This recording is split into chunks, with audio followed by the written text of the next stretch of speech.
lecture in this series.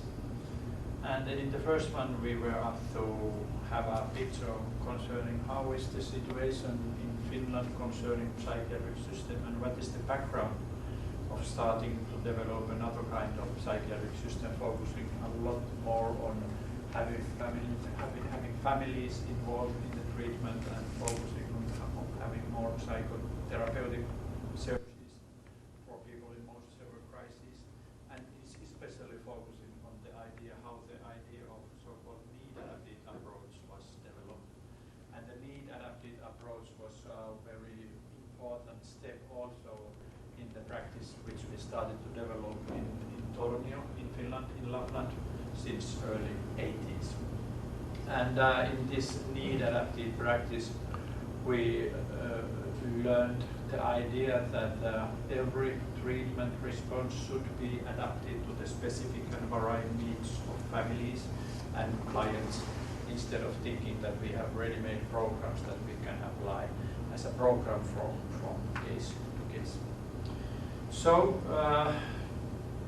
in the lecture of today, I will focus on a bit more describing the system that was developed in Finnish Lapland, the southwestern part of Finnish Lapland, in which the steps to the approach, as we call open dialogue, were taken. But I also want to try to have a more generalized idea of what would this open dialogue mean in different kind of contexts, because that's what became evident in the first lecture was that the system, administrative system and the system of treatment is very difficult in the United States compared to how it is in the Nordic country, in the northern part of Europe, in which all the systems are state-based and free for citizens.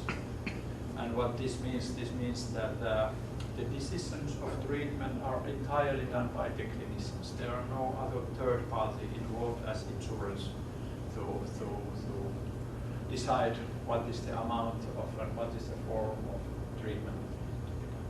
But this is an idea in which can be put into practice by the decisions of the clinicians, of course in accordance with the guidelines of specific organization and administration, but those are not involved in the actual decision-making planning of treatment. As many have said, well, perhaps this open dialogue idea would have an idea that this is a shared decision-making in which the families and the clients become more actively involved in a traditional psychiatric system, in all planning, in all analysis of the problems.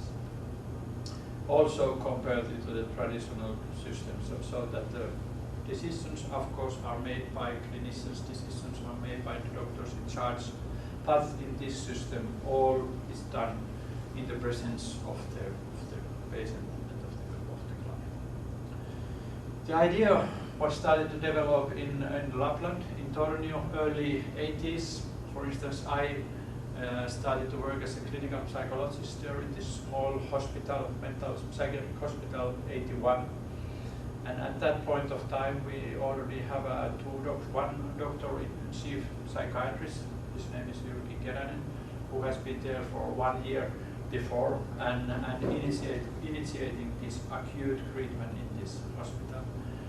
Quite soon after that, we got a couple more, one doctor, Dr. Birgitta Alakare, who is still, actually, she's the leader of the system in Western Lapland, and a couple of other clinical psychologists and very active nurses. And all of us who came there, we had an interest to have a family, as we called at that time, to have a family-centered treatment system. And that was very much based on the work that Professor Yrjö Alanen had done in Turku with his team by integrating, first doing individual focusing very much on psychodynamic individual psychotherapy with psychotic and other severe problems, but then integrating systemic family therapy. And actually that was neither the end of the development, but then coming into the idea of having these open meetings. And those ideas were very influential and important to us, because with those ideas, we actually found a way out of the dilemma, or a kind of dead end in which we had faced when we were very much focusing on the methods of different psychotherapy forms as individual and family therapy, and realized that this is not the way to have families involved in the treatment. Because if we think that families are meant in family therapy situation, only few of them can come as active part of them. So the most important step of all happened 1984, when we heard. Actually, at that time, we were already in the beginning, we were very actively involved to have a training in this, for us, especially training concerning schizophrenia, treatment of psychosis.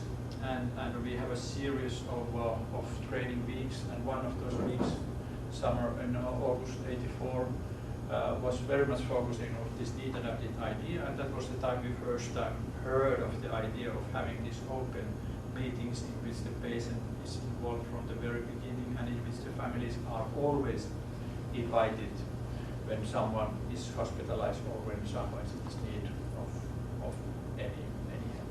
And that was a big solution to us to find a way to not any more focus on different methods of therapy. This is individual therapy, this is family therapy, but more and more the focus of having joint forum in which we can start to discuss of all issues regarding concerning the situation of the patient, situation of the family, and also the decision that we are going to do concerning the treatment.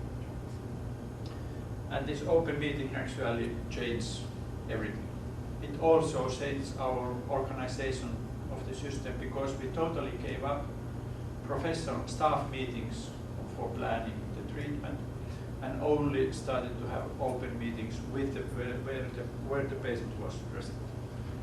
And of course that is very enormous spare of time when we no longer have meeting with staff and with our clients, but now all meetings include the clients in which we talk of their issues. Actually, it was quite, we were not so sure if this is going on, because first I myself had the first training, my first training was psychodynamic training, and in this training we were very occupied of discussing of the different backgrounds of the problems, as we call it, have this kind of psychodynamic speculations of the possible issues related with the problem. And we are afraid if we no longer won't have any that kind of possibilities. But actually what we realized in the first meetings was that everything is possible to speak in open meetings while our clients are there, when the patient is there, and when the family is involved. The language becomes different, of course, because we can no longer focus so much on the language that we use on staff meetings, but now we can focus more we have to focus more on language of verbs and handling and phenomena instead of stable other words. When we came into this open meeting, it immediately led us to see very good outcomes, but also confusing outcomes. Because what we did not realize that while opening the door for the families to be there from the very beginning and opening the door for the patient to be there from the very beginning, they were active participants. They were not only listener to what we had been thinking, but all started to immerse in this joint meetings. And when we tried to have the family have the patient to follow the plan that we thought that is the best for the treatment, many times their plans were a bit different. And if facing to dead-end situations in which we could not find a way to go on, many times we had to change. And this was very confusing, which led into a need that with two big conclusions. We realized that our education, basic education as doctors, as psychologists, as nurses, social workers, whoever we were, did not give possibilities to work in this new system. And therefore, a new training program was initiated since '88. Every staff member have access to 3 years training in this system, and actually this is going on all the time. There's all the time new 3 years project started with a new group of staff members. So there's a lot of, actually hundreds of professionals who have been trained in this, and of course no longer. Now they can move away, and in this way the idea is to spread also in the other places in which they are working, and many have retired, so there is a need to have ongoing training. The other conclusion was that we need make an evaluation of our own practice, and that meant that we open up a research, both concerning research focusing on the issues of the processes of treatment, but a very important part to follow up the outcomes, if this is successful in the cases in which we were not used to work before we went. So actually this research issue is also something that goes on since '88 onwards, and is still going. So doing research of our own practice is a very important part of the whole of the system, and actually in my mind it still is one of the most essential factors if we have to have a stable change in the system. I've only put some tiers to highlight the steps to go on. We do not need to focus so much on that because we did that already yesterday. But after coming into this new experience of treatment, it first started within inpatient settings. In the treatment, when one was hospitalized, we invited the families. We also started to invite the other professionals into the meeting, and realized that we need to be much earlier in the meetings with family that was possible in the hospital. Within hospital, many times we wouldn't have to wait for 1 week before we found time for schedule a meeting with the families, and therefore since '87 we decided that we need to have a system which guarantees that we have the meeting with the family before one is hospitalized. And in those meetings we realized that actually 40% of the referrals to the hospital could be dissolved in the first meeting if it took place immediately after the referral was done. And after that, very soon, there open up possibilities to take care of half of the severe crisis without coming into them.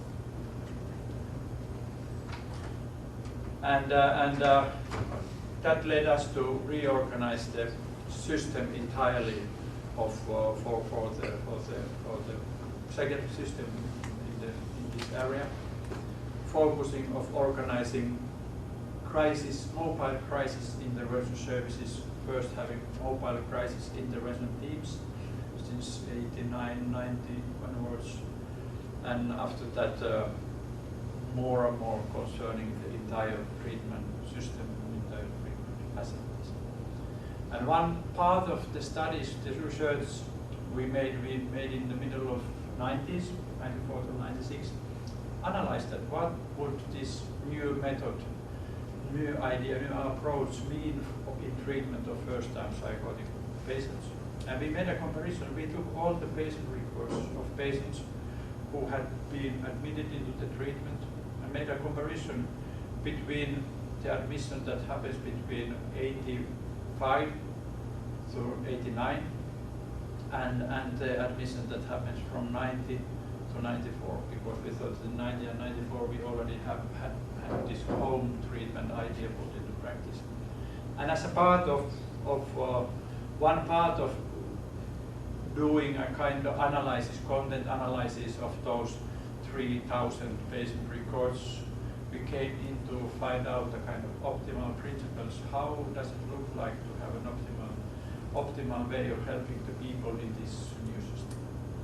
One part of that study is actually, I said here, was to make an analysis of the incidence of schizophrenia and psychotic cases. And actually we realized that the incidence of schizophrenia in this small area in Lapland has been extremely high. There were 33 or even 35 new schizophrenia patients for 100,000 inhabitants every year, and I have never seen ever reported so high incidence numbers. So that actually it's a very specific place in which schizophrenia has a big impact on the life of the families and on the life of the extended families. I will focus more on those studies and in this research in the last lecture, but already say now that during the years already until the 95, the incidence of schizophrenia actually had very dramatically declined in the area. And in 95 it was around 7 new schizophrenia patients for 100,000 inhabitants. And now when we had a new project of treatment that was in which we included the psychotic patient between 2003 to 2005, it has continued, so that the incidence of schizophrenia cases is now between 2 to 3 in the area. So actually very interesting point to make that in 20 years in which this new idea of treatment is put into the practice, at the same time the incidence is declined into 1/10 as it was in the beginning. Interesting question to make research if how much this system of treatment is a part of this development. As of course we have a hypothesis, but we do not, we cannot do any causal explanation. Okay, but coming back to the research in which we made these conclusions of the system. The conclusions were that, which I will focus later on in more precise, that the treatment, the response crisis should happen immediately within the first day. That we always should take into account the family and the other part of the social network as the first thing to do in a crisis. That we should be flexible in our response by integrating the different methods of treatment in this signal process. By guaranteeing responsibility in the way that families always have access and always have a feeling that when we make this contact we are responded. And also guarantee the psychological continuity across the boundaries in different facilities, different professional systems, including the within psychiatry between outpatient and inpatient services, but also in a crisis, families have a need of a lot of contacts outside the social services and other systems. And the last 2 points focusing on what happens in the system, creating a process that tolerates uncertainty. And this is mainly done by focusing primarily in generating dialogue in the meeting. So what I'm going to focus now more is to to look at all these principles. What do they mean? First of idea, by the way, whenever you have some questions to make clear, please feel free to do it. First, to have some look at what does this immediate help mean? The idea of having first meeting in the first day in a crisis, that quite largely accepted principle of the crisis intervention services on the whole, internationally and in different approach. That's a very good principle in many respects. That's very good principle concerning how we as professionals see if we work optimally. Now we know that we work our work is based on in optimal way if we have a system that guarantees the meeting within 24 hours. If not, if it takes 2 days or 3 days, we should have some alarms clock clicking to say that perhaps there is already some risks that this case is not taken care of in most of the time.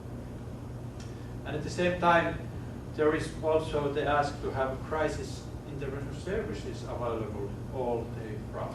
which is perhaps a bit even more challenging task.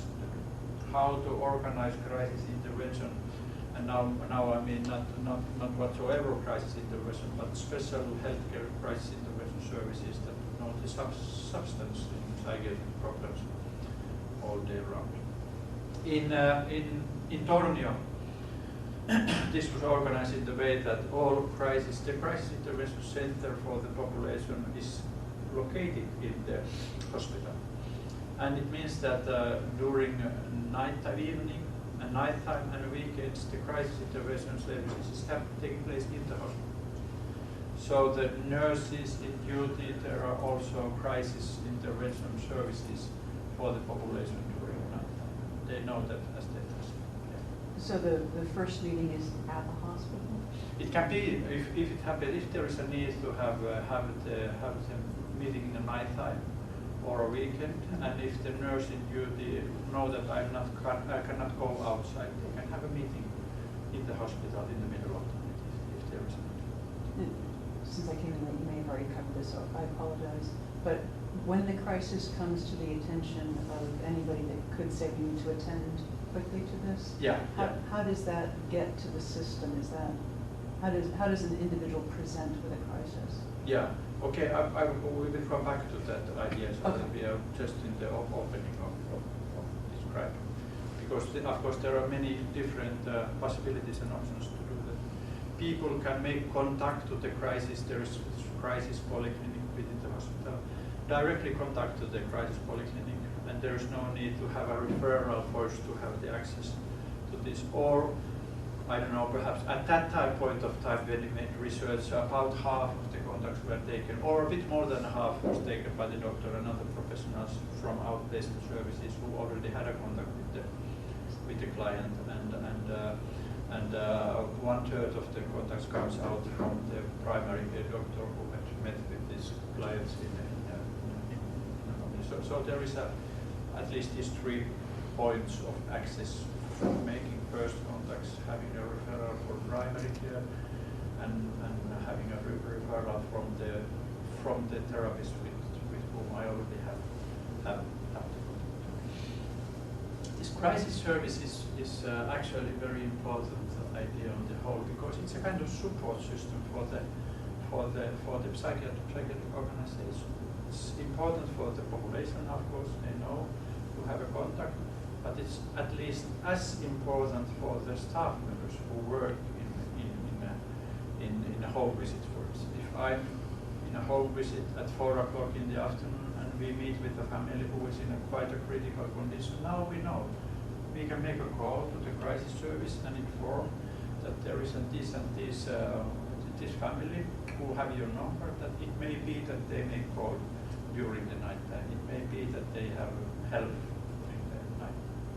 And actually already this, many have reported, already this that families have a telephone number is a very good security code, that we know that there is someone if we are in need of help. And in that sense, crisis services are both for population and for the professionals, to be sure that we can leave the patients at home. We do not need to hospitalize, even if we could have some questions if they are menacing, because they can have access to the crisis service. In this idea of crisis, by the way, I forgot to say that when you speak of this open dialogue on the whole, so this is not a diagnosis focused system. This is not a system that is aimed to work with on psychotic cases or something. Whatever the name of the crisis is, this kind of system can be put into practice. And perhaps the more important idea is that this is a question how to organize our work in a crisis, in a crisis where even if dialogical principles can be put into practice also in other situations than in a crisis. But concerning a crisis, how come it is so important? And actually during the last years I've been more and more occupied with the idea that it may be that crisis itself already is a very specific situation because it introduces such kind of possibilities for the families that they did not have. Crisis in using this bit of this kind of language-based or dialogical-based terms, it can be a kind of monological attempt. Crisis is a situation in which the family no longer have any other options than make a call, make a contact outside. We could have been living 1 week, for instance, in a kind of terror situation. No one have been sleeping because our son is all night round, all day round awake, and he seems to be talking with someone even if there is no one in the room, and our worries, concerns become bigger and bigger. But we hope it will come back better and cross our hands, and we hope that he can get sleep. But now we still had yesterday some hope, but today we don't rule of it. Now we have to make the contact. One family had a well, perhaps this is a bit poor example of a crisis, but in this family it was a very slow, how would I put it, going down into isolation for the girl of the family. And the parents had a concern of her, but this concern lasted almost 2 years before they met. And the critical point was that the daughter didn't come to the anniversary dinner for the father. Now we have to do something. So you never know what is the critical point in which to do this thing. But this decision to make the contact, it's a paradoxical situation. You are in a dead end, and all of a sudden everything is open. Now we only have questions, no answer. What is it all about? What's wrong with our son? They come to us and they have monological questions. You have to say what this is all about and what shall we do now and how to grow. And this period of time in which all is open is very short.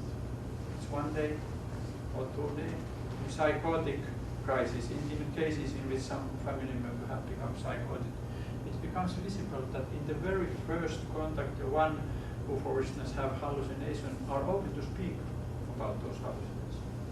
As someone said, the window is open to that part of his or her world, and after 1 day the window is closed.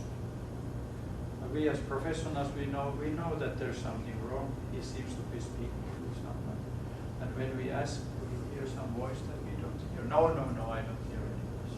The window is closed. We see through the window that there is something wrong, but do not have access. And in my mind, this is my idea to try to understand is that this is a period of time in which he did not manage to have a strategy. How do I deal with my odd experiences? At that period of time in which the contact was made, and before the patients have started to make a psychological strategy how to deal with the problem, is the critical one. Because if we manage to be there at that point of time, we can become a part of the life, in which also this kind of hallucinatory aspects and hallucination and those experiences related to the hallucinations are from there. And if we manage to be there, our task is not to find rapid solutions to go on, but to increase safety, so that we really can be here and start to look how is this. And therefore it's very important idea that all come together, all come into the joint meetings. We do not think that this first meeting is an overstimulation for the patient, and therefore we first meet family and the patient separately, as it's done in some psychoeducational programs. But we very much focus that it's best to meet when the need is biggest. Best to meet in which the psychotic experiences are biggest. What very often happens in these open meetings are that the son or the daughter of the family can be very psychotic in the opening of the meeting, but towards the end of the meeting she don't have psychotic experiences. Actually, it was quite surprising. We didn't realize that. It was quite surprising to see that happening. And nowadays, I'm no longer working in that system, so I'm no longer involved in those situations, but if I would be there, I would ask always, I wonder if you still have the voice that you heard. I wonder if you still have the idea of to have been followed through TV or no, actually no. And it may be again that because we are coming, or the families are coming into the meeting with heavily loaded emotional experiences, and only the possibility to sit together and to become heard, each of us, even if we have such a contradictory ideas of the reality. That is the helpful part. My dear colleague, Dr. Birgitta Alagre, especially who is in charge of the system, she's very occupied exactly of this issue, because Birgitta many times has said that perhaps that is what's happening. You become taken seriously, and that makes it possible to have in this meeting a look of my life without the need of having psychotic experience.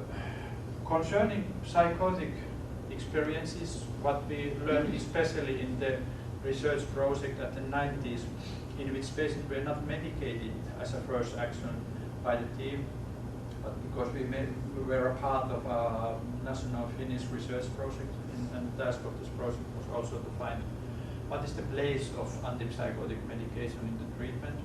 And we were one of the units who did not start the antipsychotic medication in the beginning. Only if the psychosocial intervention is not helpful, it was decided to start after 3 to 4 weeks. And altogether, 1/3 of the patients needed antipsychotic medication, and most part, 2/3 did not use medication. So we had a possibility to live through the psychotic crisis without having medication, without having hospitalization and those heavy controlling elements. And what we learned in repeatedly is that in psychotic experiences, actually people speak of something that has happened in their life. It's very unbelievable. We cannot, in the very first, when it's said, I don't understand. Wait a moment, what did you say? You have a control of neighbor's thoughts, or whatever they can control. Or one person said that I'm a part of the program, and it's my neighbor who has initiated the program. Not at all understand what is it all about. Later on in the treatment, we realized that what has happened was that in the flat he was living, there has been a reconstruction of the electricity system. And what has happened was that the telephone line has been coupled in a wrong way, and the neighbor's telephone bill was sent to him, and he had been paid half year the neighbor's telephone. Actually, he was very right, even if it was a very psychotic fear that he was using. So, but of course, those can be much more traumatic experiences also connected. But whatever the case is, for us this has taught that to take it seriously, to take it extremely seriously when something that we define as psychotic is said in the actually a guideline for myself. I stop everything else if someone is saying something psychotic. What I think that perhaps this was psychotic. I stop it. Wait a moment. Could you help me understand a bit more of what you said?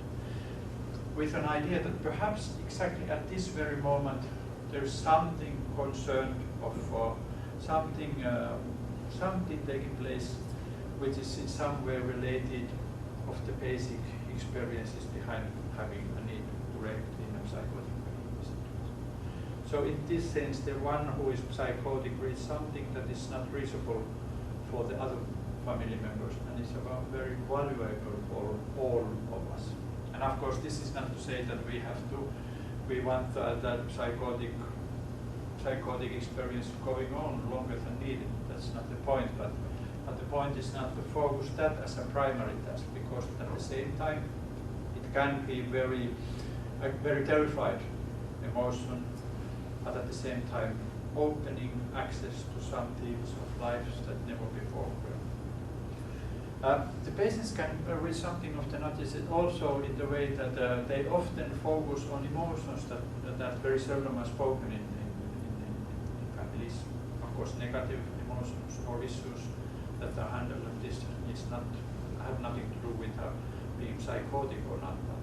But in many ways, there are new aspects of life that were not there before and have not been after.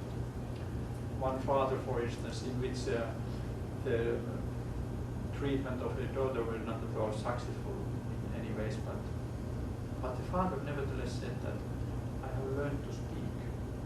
I never spoke of my things, but in this process I learned to speak.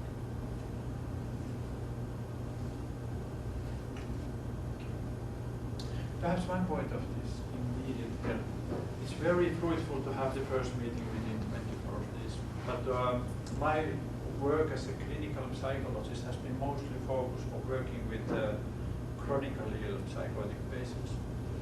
And actually we went through a process in which when we started to work, there were about 40 chronified patients in the hospital. With all of them, we created a process in which we connected their families. Actually, we found out that everyone had families, even if there is myth in psychiatry that they don't have any family relations. But that's something. And as a surprise of us, after 20 years, after 35 years, after 50 years was the longest period of time in which these families have not been in contact. When we then meet, actually the emotions that family members had with each other, they are as fresh as happened yesterday. In this case, after 35 years making contact with the brothers started to go on with the same arguing, same quarrel that was stopped 35 years ago in the field when the other one was taken away and put in the hospital. Amazing. After 35 years, they start to go on.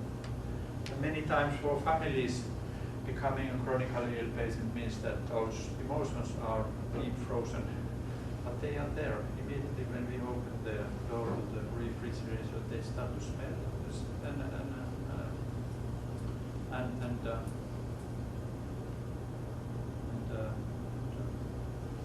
they are there when we go. Actually, it seems to be very important in those cases to have a place to discuss of what happened at that point of time when your family, when your son and daughter became ill. And during that day, there is a lot of emotions that become possible to speak about. Of course, we can, unfortunately, can be very sure that in 99% of cases, they never have had possibility to speak about those issues. And when there is access to that, that helps out. So only to say that even if I know that it's best to start within 24 hours, it's never too late. It's not too late after 50 years to make it possible. Of course, if there is only brothers and sisters, it's not so much possible when parents pass.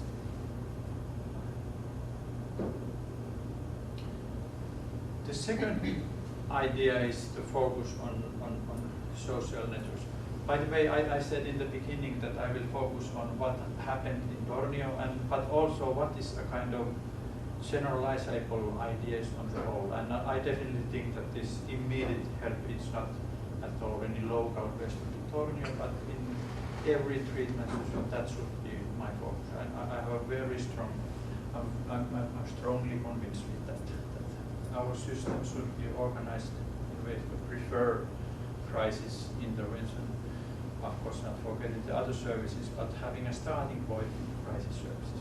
And the second one is, I'm as convinced with this also, that always the first thing that we should do is to organize our work in a way that makes possible to have the social context of the patient there as a resource for us, for all of us, and of course as a support for them also, because crisis is not only for the patient, crisis is also a crisis for the family members and those who know the patient who is now in need for having it. So in this way, the social network perspective is a very important starting point. And in a way that the first thing that we do to have access, to have those relevant for the patient to be there with us together in this situation. And what seems to be important is that the first small details in which we organize our system, that we really have that as a first preference in this. And secondly, to make it possible to learn a very informal way to speak with the families and the clients to make this possible. And a very informal way is to always ask as a part of our questions in the first comment, who knows of this situation, who has been concerned, who has been worried of it, who could be for help. And the fourth question, who would be there if we come to you tomorrow morning at 9? And the last one is practical. Is it you, mother, best to invite, or do you want that we make a contact of those? Mostly people want to invite themselves. Of course, we can also invitation to them. But this is a very informal way. This is not a. This is another kind of invitation than that we first meet with the client and then we ask very officially, are we allowed to make a contact to your family members? And this kind of question, as a bit of surprise, can also be a kind of a question that can arouse a bit resistance about it. But if it happens as a part of a formal, informal, a normal discussions, there are much less of resistance and rejections to make a contact.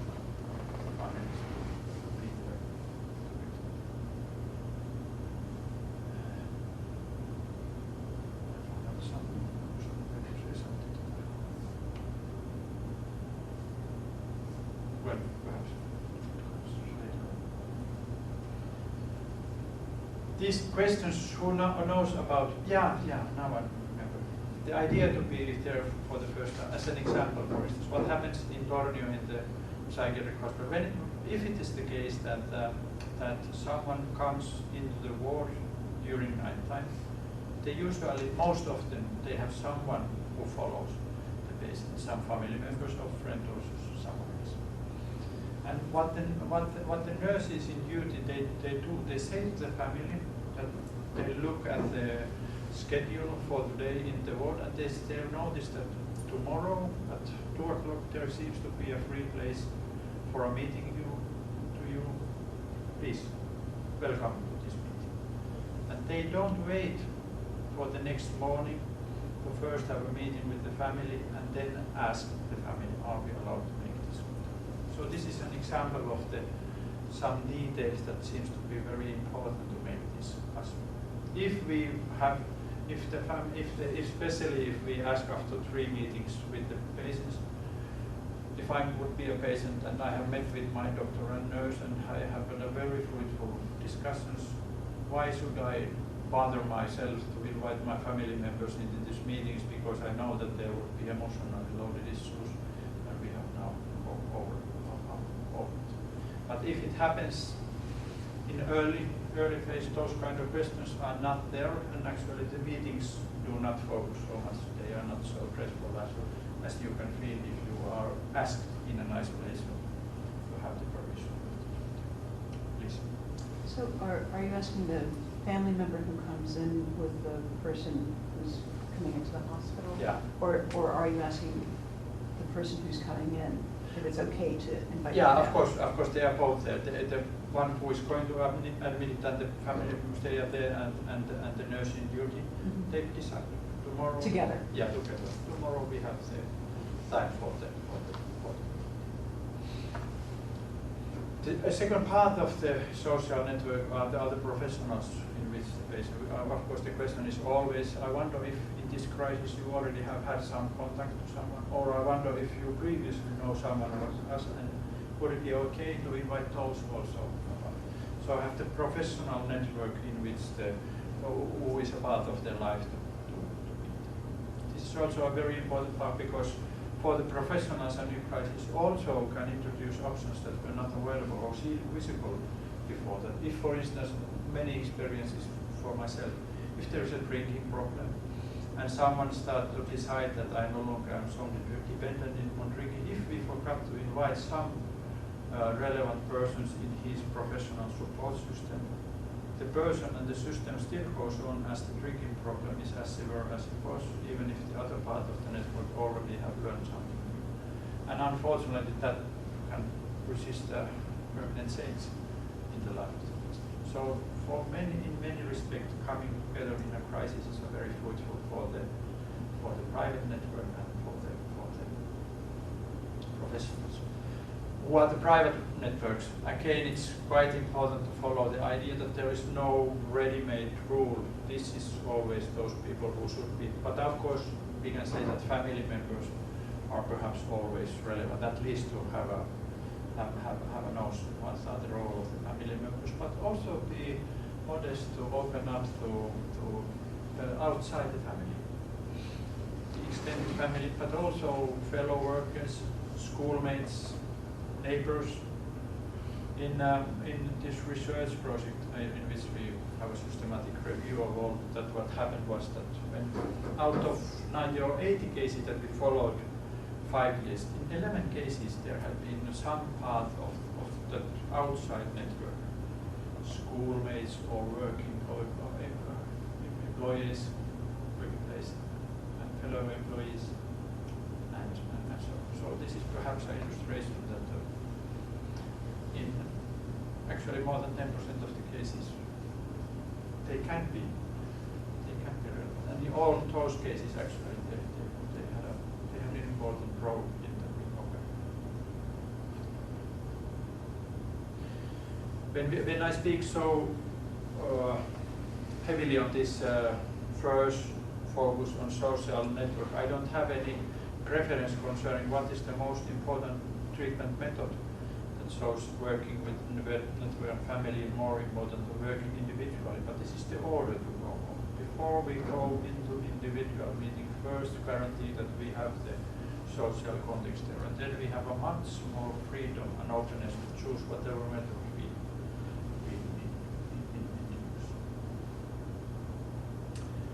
The next question is this flexibility that actually is up to the point that this model on the whole is a model of integrating different therapeutic methods. This is not to choose one method instead of some other, but this is finding the best methods that we all have. And it often happens in these forums, in these open meetings, that we always think that we have to respond, adapt to the specific needs of the patients and of course those needs are also changing. The need for the first 2 or 3 or 5 days is very different than the need after 2 weeks with the same family. And this means the focus on the meetings that we will have and always ask in the end of the meeting, what shall we do next? Instead of thinking that now we have 5 meetings for together and then we have to discuss. Well, that's more or less self-evident.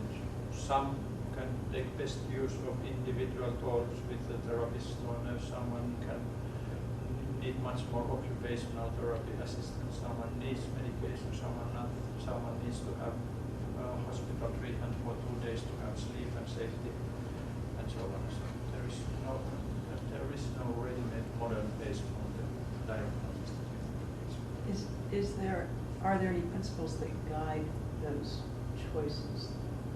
Even though it's individualized, does that still come within some guiding framework? Things that would be inconsistent with this approach, or something along those lines. Are there some guiding principles around those individualized choices? Of course, all is there in the meetings, and all comes out of the expertise that the therapists who are in the meeting, the doctor, the psychologist, the nurses, whoever are there who are in the meetings, and of course it's their experience and their preference of choices that matters a lot. And of course it's very important to have that kind of discussion among the professional in the presence of what are the treatment of choice in this situation, and perhaps there is something that is contraindicated and so on and so on. one part has been to learn to have this discussion also openness, and actually families and bases are very interesting to hear of the different options. And actually what has happened nowadays, Alagari especially has said that people are so educated because they read so much in internet of different sources, so that they are also actively asking modalities of treatment. I wonder if this was something you were thinking or something. I keep going back and forth between what you're describing and, and a couple of different models that exist in the States here for very rapid response, the potential for home-based treatment, things along those lines. So what defines this as different from that? So I was thinking with something like multisystemic therapy, how familiar you might be, basically it was developed to reduce antisocial behavior. It has been applied to the child and adolescent psychiatric population. Yeah. So they go in and they work with the families, and partly because you have to for children. Yeah. I'm not sure how many. Well, actually, they look at the broader social network as well. But they individualize the treatment. There's a principle that the treatments be strengths-based. Yeah.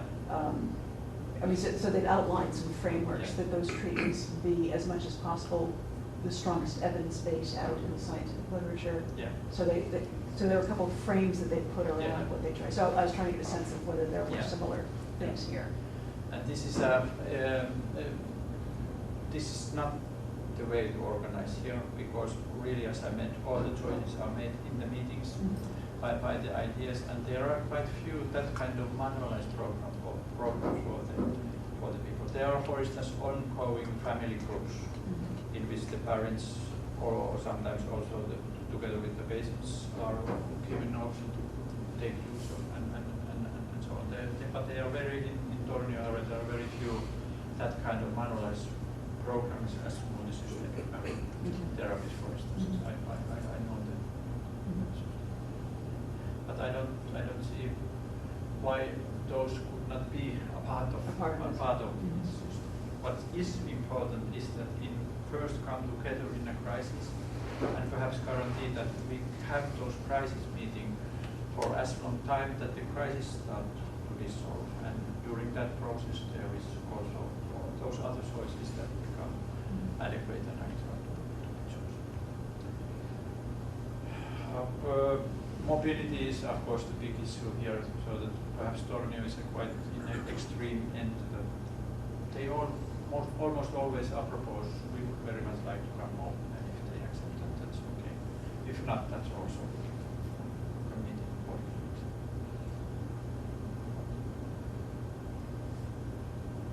The most specific place for me to have this kind of open meeting was Graveyard. A patient who had been psychotic for 23 years. He had a then we actually one of those long-term patients, and we started to have a very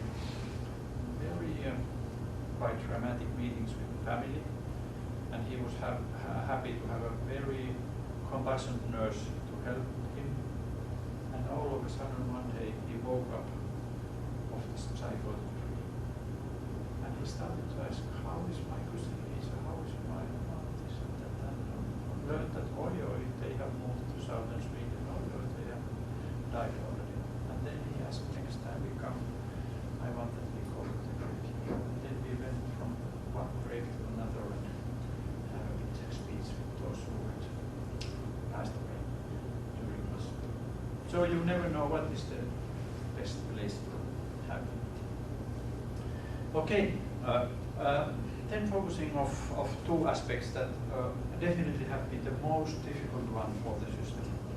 How to guarantee responsibility and how to guarantee psychological autonomy. I just first some words how it happened in Tornio, but this is, I know that this is a bit unrealistic what happened in Tornio, because in Tornio the entire system works on this basis, and it's not, I can't think any other system that would be choose this comprehensive system, that there are different ideas. But the idea of responsibility is that how do we guarantee our availability for first the question to learn the idea that whoever working in this catchment area are contacted by some family members or whoever is always obligated to answer yes. We will have a meeting with you. And it's not allowed to say no, this belongs not to us, you have to contact those and those. And by this way to guarantee that there will be the meeting. The one who is contacted becomes in that contact responsible for organizing the first meeting, organizing the team to take charge of the first meeting. Sometimes he can be or she can be in the first meeting, of course, not always. It can be a situation that she's going on the leave and so on, she cannot be there, but she is responsible for having the meeting. And then in the meeting it's decided who are the best one to take care. Of course, in this kind of situation, in which, for instance, mother can be calling me, even if I was working as a clinical psychologist in the hospital ward, some family members, human native, could call me, and she started to describe of her son Pekka, who has behaved in a very peculiar way, had not been sleeping, she's to be speaking with somebody, even no one is there. Then mother said that I have a feeling that Pekka has been drinking quite a lot lately. And then I have an idea, perhaps Pekka's problem have something to do with the drinking based on the story. And I asked mother, okay, we will come to you tomorrow morning at 9. Would it be okay when I listen to you? I think that perhaps the drinking had something to do with the problem. Would it be okay for you that I invite someone from the A clinic, specific clinic for abuse problem to be here? And in that way we can integrate. And of course this kind of situation is the best way to have collaboration between these different authorities. And then those who come into the meeting, they have the total responsibility of all the decisions that are made. They do not say that now we go in another meeting or professional to decide what we do, but they have to be the one who have. And of course in Tornio, because everyone has a training, they know and they have this possibility. Even in a situation in which the doctor manages to come to there, but if she is not there, they always have to be consulted of all decisions. And then the other part of this is the question of psychological continuity. How do we guarantee that there is a kind of ongoing process that starts from the first meeting and goes on all around, instead of thinking that there is the first meeting with someone who organized the treatment, and then there is a second meeting starting with some crisis meetings 3 times, and then there is a third process within 1 week with some new aspect. That this discontinuation can be quite dangerous especially concerning the most severe problems. And now the idea, if we have access to integrate the different teams, someone coming from this abuse clinic, another one from the outpatient community mental health clinic, perhaps they could be the one being in charge, and every now and then consulting the doctor to go on. Or sometimes there is in a family, there is both child in child psychiatry and the mother become distressed and needs help in the adult psychiatry. How can we come together, one child from adult psychiatry and form a team and go on? And somewhere there is a need, someone of the hospital to become a part of the team. And if there is access to the staff members working in the hospital to follow the patients at least for some time after the hospitalization, that would be very fruitful in many respects also. So this is a big administrational question. How is this integration of different services? If there's not a possibility for integration of the team, to have this kind of integrated team, good idea would be at least to have integrated meetings when the patient is moved from one place to another. But the general idea on the whole in Tornio is that you come together in the first meeting, and the team that is decided in the first meeting, that is the one taking care of the entire process for as long time as needed. Not only for the first 3 to 5 meetings in the crisis, but as long time as needed. If they need extra resources, they invite those experts from different locations to come to sit together, and perhaps a new treatment is started after joint deliberation, how the others could be helpful. But this is the team who is going. So you never know. Psychotic crisis can be over in 2 meetings. In 1 meeting actually, and we need another one to be sure if this is the case. But the biggest number of meetings in this research project that we had was 99 in 2 years period. So that actually the variation is quite approximate. There were some 20 to 25 meetings during the first 2 years. Does that, I'm assuming it may be more intense at the beginning and then it becomes less frequent over time? Yeah, absolutely. Yeah. Okay. You never know the frequency either in the beginning. Or perhaps at least the basic idea in psychotic crisis that you should have the readiness to meet once a day. It's not needed always, but it's a very good idea that if the patient is staying home, perhaps there is a need for meeting today, meeting next day. That this perhaps takes some 10 days, this period of time, before there is more place to have a bit more perspective in the future and have another type of frequency of And those frequent meetings at the beginning, are they always the whole team, or do sometimes some fragments of the team? Yeah, of course it can be the case that not the whole team can be there, but of course that would be optimal that the team who is there visit. But if we have a 3-person team, there can be variation. 2 persons can come and one not, and in the next meeting we can still guarantee the continuity because one of those who were there yesterday or day before yesterday is also the next time. And of course this kind of variation in the team membership can be also very good for the professionals because in that way there is also a bit outsiders of what is taking place. Perhaps not so easy to become stuck of the ideas. So the idea is that when we have now the idea of having this process going on for as long time as needed, the patients are not referred to other places, but this is the opposite. The outside resources are invited to this meeting. It can be after 3 meetings or 5 meetings that either the patient or the family or the team member have an idea, perhaps individual psychotherapy would be a good idea. One of the team can start to be a psychotherapist if that is okay, or they need some outsiders. So they can invite some psychotherapists to come to meet 1 or 2 times, and there an agreement is made how the individual therapist and the patients are now planning the joint operation for perhaps for how long time or so, and so on. But now by doing this way, it is guaranteed that the individual therapeutic talks continue the idea and the meaning construction that was taking place in the first joint meeting. And every now and then it's advisable to invite the individual therapist to join the meeting. Some who base their work on psychodynamic principles are against this because they say that they don't want to participate in family meetings because they want to protect their transference relation with the patient and so on. But I'm quite convinced that it's good to come. And I'm very much encouraged. The therapist also consider the possibilities every now and then sit there. It's so helpful, especially if it's a child, if it's young people. It's so important for the families to have a look what happens also in and of course this is not the situation in which therapist should give a report what are they talking about. Be a part of choices.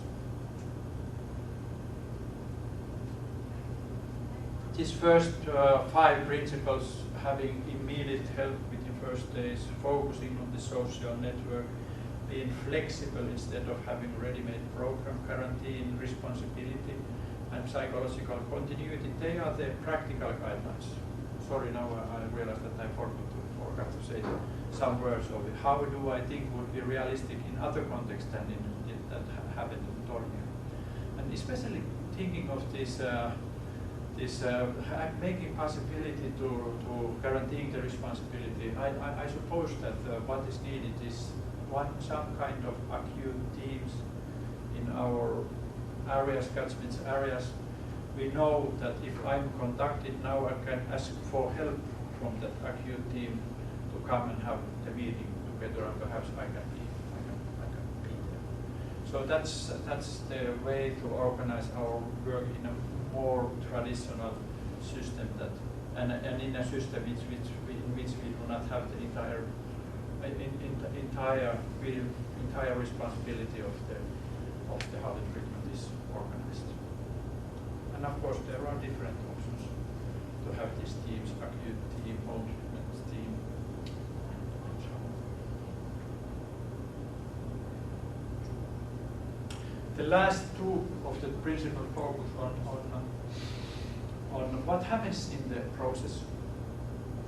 And first of all, it is thought that when we come and meet with our clients in this manner, the idea is that we, in a way, generate a forum for joint meeting that lives its life for as long time is needed for the patient and for the family.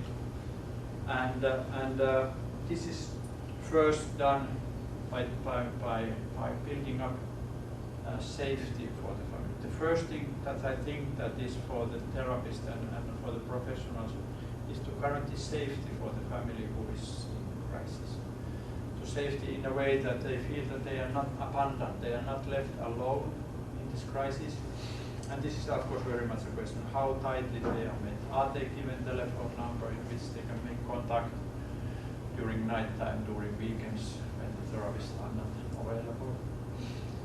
And are they heard in their wishes, how often professionals will and are available in meetings? But the second question of this increasing safety is the concerns the quality of the dialogue in the meeting. And it's perhaps as important from the very beginning to have a quality in the dialogue in which everyone in the family feels being respected and taken seriously from their point of view, even if they could be very contradictory with each other. A young man who is suspected of misusing drugs have all different view of the problem as parents have. And how can we have a dialogue in which those both can be heard at the same time? Of course, the basic idea in this respect is to work as a team, because in team someone can focus more on the parents' concern and some other one can focus on the young man's concern. Actually, I have as an example some specific case in my mind. This started in a way that a nurse, it was a bit far distance located small community mental health unit. The nurse had been contacted by a mother who described of his son, and the nurse thought that this is a very difficult situation, and therefore she contacted the doctor-in-chief, and she contacted also me. Could I be available, same day at 2 o'clock? Yeah, I could. I organized with free time. And then we went, 3 of us, the chief psychiatrist, myself, and the nurse, to meet with the family. It was a very warm summer day. And when we went in the yard of the house, we saw a new hut built up in front of the car. And I realized on the left-hand side there was an old house that seemed to be empty. When we stood up from the car, we saw mother and father coming there, and we went and greeted. And I said hello. And at the same time, from the left-hand side, a young man come here. And without saying anything, he realized who we are. Mother had not thought that she has made a contact to psychiatry, but he realized who we are. And quite soon, after some words, we were in a very heavy argumentation, or they were in a very heavy argumentation of the situation. Finnish language is one of the best of the words concerning the swearing words. We have very powerful swearing words, because there is a lot of us. Yeah. And he used all those possible words. But and then he have you been doing? Why did you invite these people? And mother said, try to say, I'm so worried of your situation. When you came home, I've been so worried. We need some help. And then he started to say, I don't need any help. I'm not mad. My parents are mad. They need treatment. I don't need any. And he started to went into the forest. They were nearby a forest. And I realized that I'm the only man here. So it was my task to go after him. And then we quite was running. I was a bit more. And then I said to him that I realized that your parents are in need of you. And we very much like to help them. But I suppose that we would need your help too. Because I think that we would best be helpful for them if you would be there and listen to them. What?